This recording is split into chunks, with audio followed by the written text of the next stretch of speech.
Welcome back to Movies TV Mad. You can follow me on X at Movies TV Mad and on Instagram and Threads at Movies TV Mad X. A very warm welcome to Monday's edition of the DC Universe Daily. It's the beginning of another week here at Movies TV Mad. And on today's DC Universe Daily, I want to discuss how some diversity in movies and entertainment isn't celebrated like these couple of diverse castings. Right, let's look at this one. Let's have it the right way first. Black Adam, starring dark-skinned Dwayne "The Rock" Johnson. Now, Black Adam in his origins was always a darker-skinned guy. Black Adam continues to make money on physical media and digital media, right? If it had China in its cinematic release, it would have crossed over $500 million and would have automatically got a sequel. But when James Gunn came in, he probably would have cancelled that sequel. So there's that. This movie continues to make money, but why isn't Dwayne "The Rock" Johnson's casting as Black Adam celebrated? You know, critics hated this movie. Did they really hate this movie, or do they hate The Rock for being a Republican? It's an interesting question. We keep on being told that representation matters. It just doesn't matter when it's this guy, right? Or this guy. Jason Momoa, an indigenous actor playing a character originally from the comic books that's blonde, white, with blue eyes. Now, I don't agree with, cultural swaps, but if you're going to do it, at least do it so it's relevant and it matters with someone that's actually talented. And this guy has become the face of Aquaman. Aquaman and the Lost Kingdom, a movie barely promoted by Warner Brothers because they themselves didn't want it to be a success because they've got this new DC Universe from James Gunn. James Gunn didn't even promote this movie like he did the others. Now, I believe there was a fallout between James Gunn and James Wan, the director of Aquaman and the Lost Kingdom. Now, it's interesting because if you look at the box office of Aquaman and the Lost Kingdom, at the end, it's going to finish at just over 400 million. A global box office of 400 million. That's more than pretty much everything since the $1 billion that the first Aquaman movie made, right? That's more than Black Adam. But as I said, Black Adam didn't have China. If, Black Adam had China, it would have done better than Aquaman and the Lost Kingdom. So, Aquaman and the Lost Kingdom, a movie that's been interfered with. Obviously, I saw the test screening. The test screening was a much better movie than what they released in cinemas. They didn't promote it. They didn't really want it to be successful. We have the Amber Heard controversy. But with all that in mind, this movie will still break even. So we have two movies played by an indigenous actor and an actor of colour, but their diversity isn't celebrated, and that's the question I'm asking today.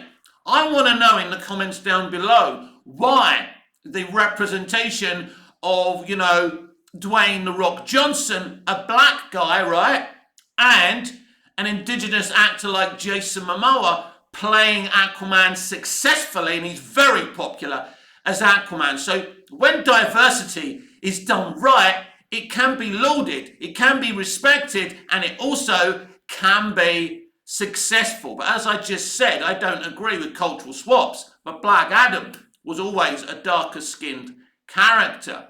When you look at the Black Adam film, where Grace Randolph called it boring, I couldn't disagree less. I love Black Adam because it's got high quality production values. The Rock and his production company brought in Lorne Balfe to compose a brilliant score. How they got Lorne, I will never know. He's one of the best composers in Hollywood. Pierce Brosnan as Dr. Fate. That's amazing. Don't you think? Pierce Brosnan's Dr. Fate, that's amazing. The casting was excellent, right? for me, the movie works. It didn't make the money David Zaslav wanted it to make. That's why Cavill was out as Superman, because the whole idea was to reintroduce Superman in that film, which they did, and start this new kind of, if you like, Black Adam, Shazam universe, DC cinematic universe, which wasn't to be, unfortunately. And now Aquaman and the Lost Kingdom will at least break even. A lot of people were predicting that Aquaman and the Lost Kingdom would make no more than The Flash, Blue Beetle, and Shazam Fury of the Gods. But this film has quietly gone about its business while having to compete with the utterly successful and brilliant Wonka. So it's interesting, isn't it? It's very interesting. No one's really talking about the box office of Aquaman and the Lost Kingdom, but you can bet your bottom dollar, if this movie was a disastrous flop, everybody would be talking about it and getting excited for it being a flop. So Black Adam and Aquaman and the Lost Kingdom are the most successful DC movies maybe in the past, 3 or 4 years, right? DCEU movies, because obviously in terms of DC, we've had more successful movies in Joker, which is one of the most profitable CBMs of all time, and Matt Reeves' The Batman. They're proper successful movies outside of a cinematic universe. That's an interesting discussion we've had before as well. What does that say? But it is interesting how some pieces of diversity are not celebrated. And, I really want to have that conversation why, when it suits Hollywood, it's diverse and it's empowering. When it doesn't suit them, they've never celebrated Jason Momoa, an indigenous actor playing Aquaman. Never! Never! I've never heard the virtue signalling I get for all the, females and the females of colour playing different roles. Why is that? Why is it only when it suits them they do the old virtue signalling? It's pretty clear that Jason Momoa won't continue to play Aquaman, despite Aquaman and the Lost Kingdom at least breaking even. And if they didn't mess around with this movie, if they actually promoted it, it would have made a hell of a lot more money as well. So Jason Momoa, won't play Aquaman anymore. We all know he's going to play Lobo. They're just waiting for Lost Kingdom to come out of cinemas. Maybe they'll wait for the physical and digital releases as well of that movie. So we may not hear official confirmation of him being part of DC Universe as Lobo quite yet, but that announcement is coming. James Gunn has hinted about it. Jason Momoa has hinted about it. He's always wanted to play Lobo. I celebrate that. I'm excited for him playing Lobo, but I'm also disappointed that he won't be playing Aquaman anymore, because he won't be. And,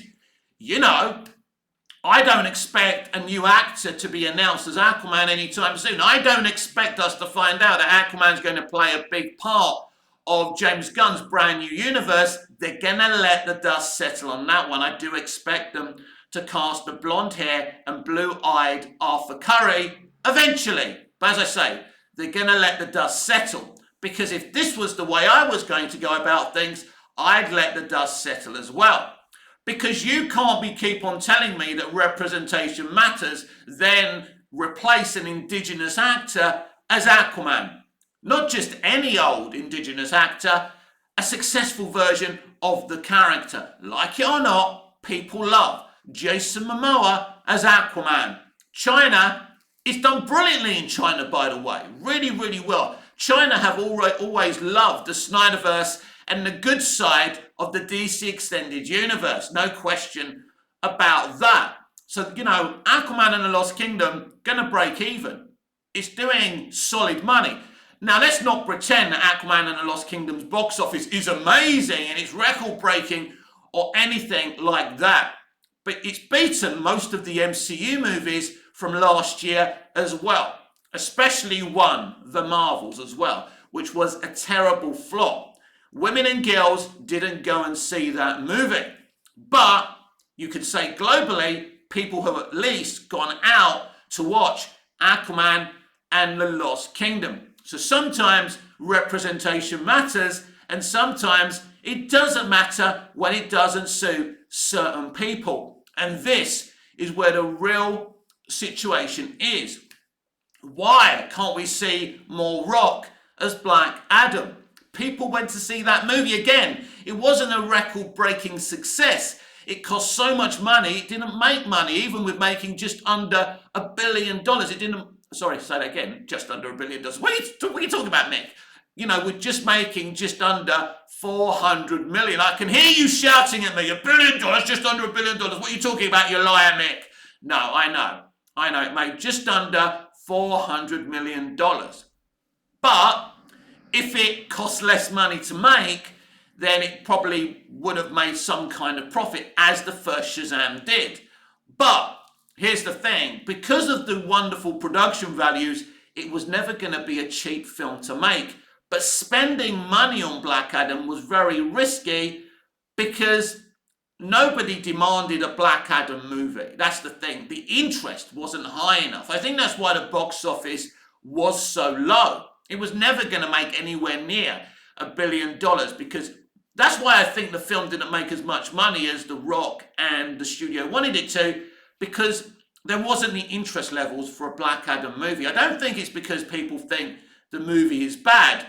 You know, when I read some of the reviews for Black Adam, I'm stunned to my very, very core. You know, when you see the reviews for the Marvels, when you see the review for Captain Marvel, when you see reviews for other female-led projects that are not very good, when you see the reviews for the latest Indiana Jones, when you see the reviews for Ahsoka or Echo, and they celebrate the representation for Echo, then all we've been hearing about Echo is the great, powerful, and brave female Indigenous representation. But when it comes to this Indigenous actor, where was all the talk? Where was all the virtue signalling how it's great to represent an Indigenous version of Aquaman? It weren't there. Why?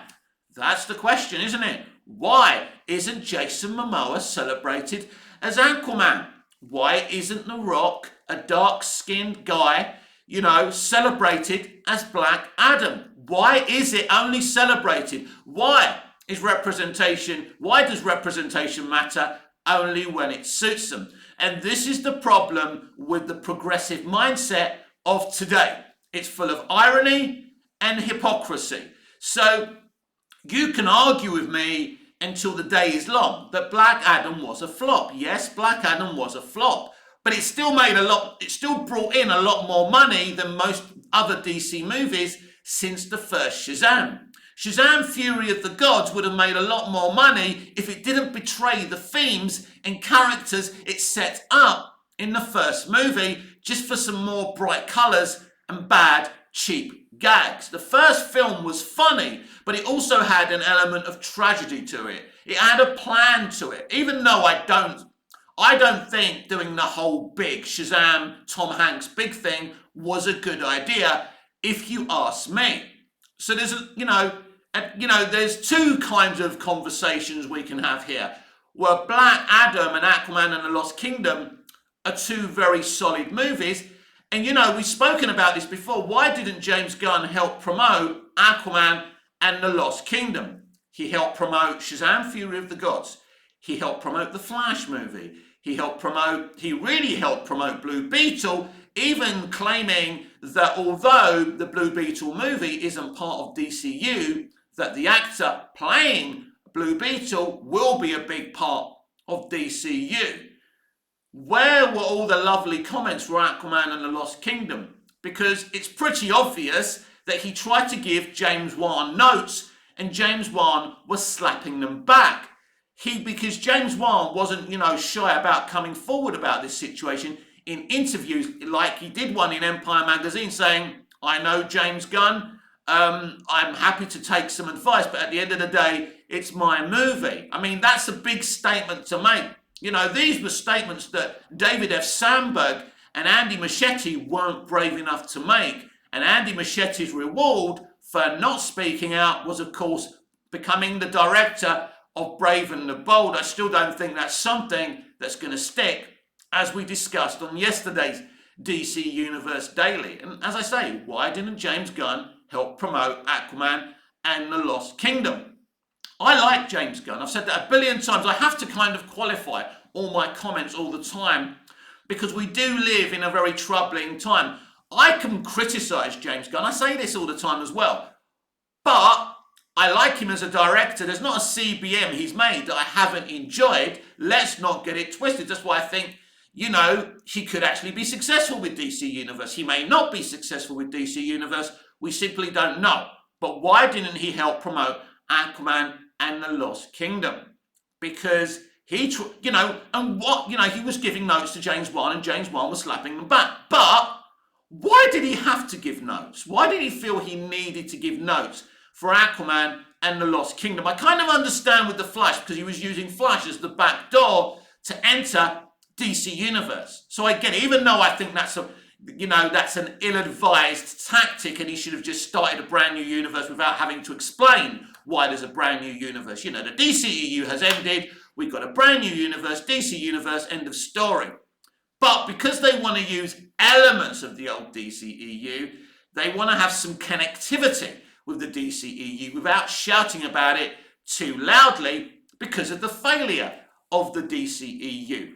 But when you look at what he did with the Flash movie, James Gunn, his portion of it, what's having George Clooney in the movie got to do with using the Flash movie as a backdoor for DC Universe? Why is George Clooney in that movie, James? Why did you make that decision? What did you think you were doing there? It doesn't make sense, right? Because you decided not to have Henry Cavill at least cameo in that movie instead of George Clooney. So there's a lot of problems, but I think please don't utter the words, representation matters when you're cancelling Jason Momoa as Aquaman, when you're cancelling The Rock as Black Adam, because it's the hypocrisy.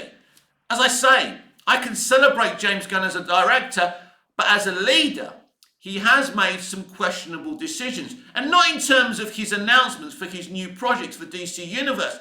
I like those announcements. I'm excited for those announcements. It's not about that. It's the interference in the DCEU.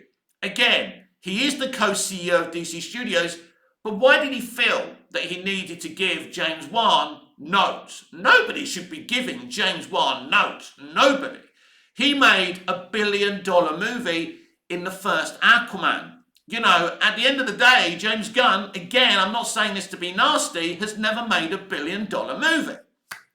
And James Wan has. Surely that qualified him to make his own movie. What's even more disturbing about Aquaman and the Lost Kingdom is that this is a movie that has been cut down and colorized and has got all these bad gags and still has made respectable box office. But as I said, the movie I saw was a lot better. Jason Momoa co-wrote a script with great commentary on environmental issues. It was going to be an even greater, an even better, and an even darker movie. And they changed that movie. And I know a lot of you want to know what I saw in that test screening. And one day, eventually, when it's safe to do so, we will absolutely have that conversation. I promise, because with the DCEU ending, me spilling the beans doesn't really matter. But I can tell you here and now that they changed that movie dramatically. In terms of Amber Heard, I've said it again. I will put my point there, and I will never change my mind here.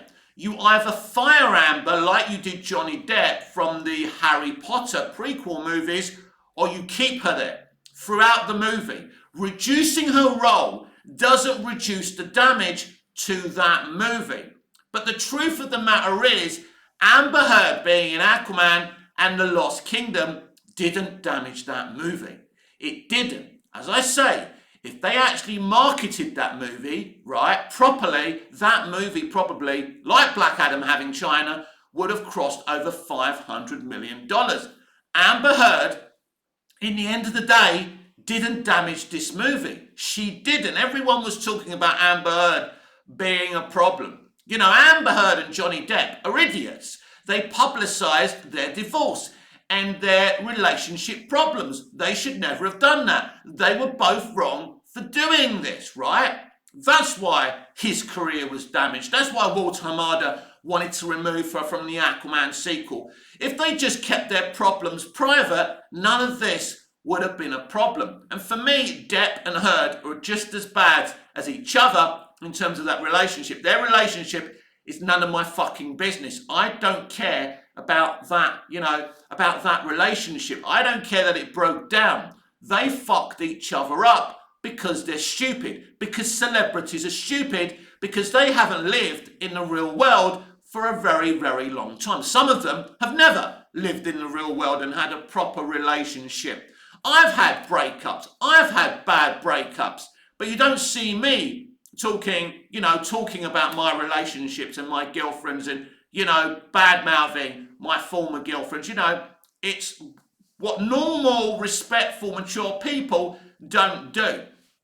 But the fact of the matter is, Amber Heard didn't damage Aquaman and the Lost Kingdom as they thought she would. Now, it's interesting, she was barely spoken about. She wasn't part of the marketing run for obvious reasons, and she was barely in the marketing in the TV spots and trailers. Now, clearly, this probably did help the movie, that they didn't celebrate her too much within the movie. But again, just have her for the whole movie. Just go with it. If you're not going to get rid of her, and they couldn't, they tried to get rid of her, and you've got to give her credit. She was smart enough to remain in that movie itself. You've got to give her credit whether you like the girl or not.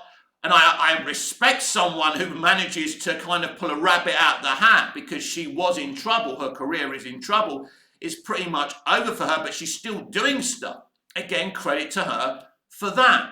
But at the end of the day, if you can't get rid of her, you've got to go with her. Because as I've said before, Mera is such an important character within the DC universe. And when we finally do get another Aquaman, she's going to have to be celebrated a lot more than she was in Aquaman and the Lost Kingdom. So, yeah, Aquaman and the Lost Kingdom had a lot of challenges, including the Amber Heard situation.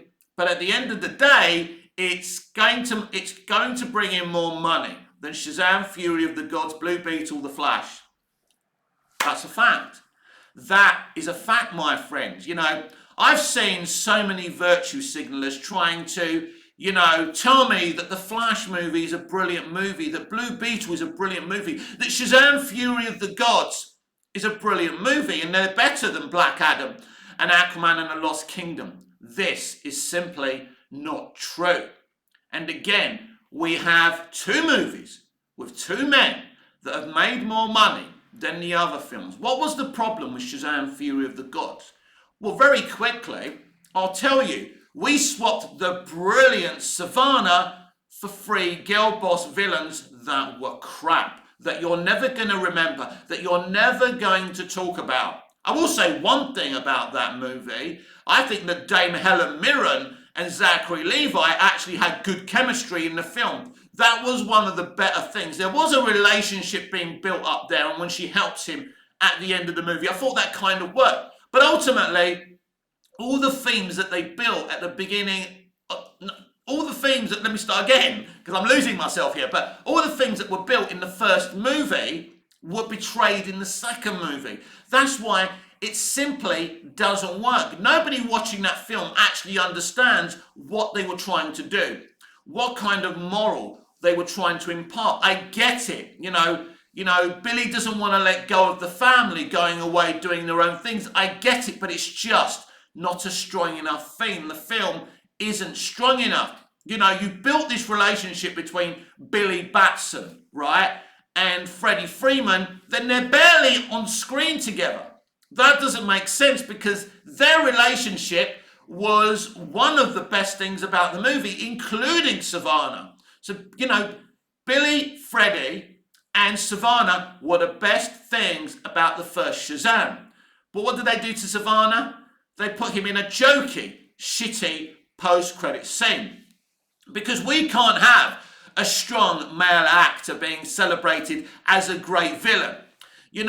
Apart from Zod, Michael Shannon Zod in the DCEU, Savannah is probably the next best villain in the DCEU, although I loved Orm in the first Aquaman as well. I would say they're the best three villains in that franchise.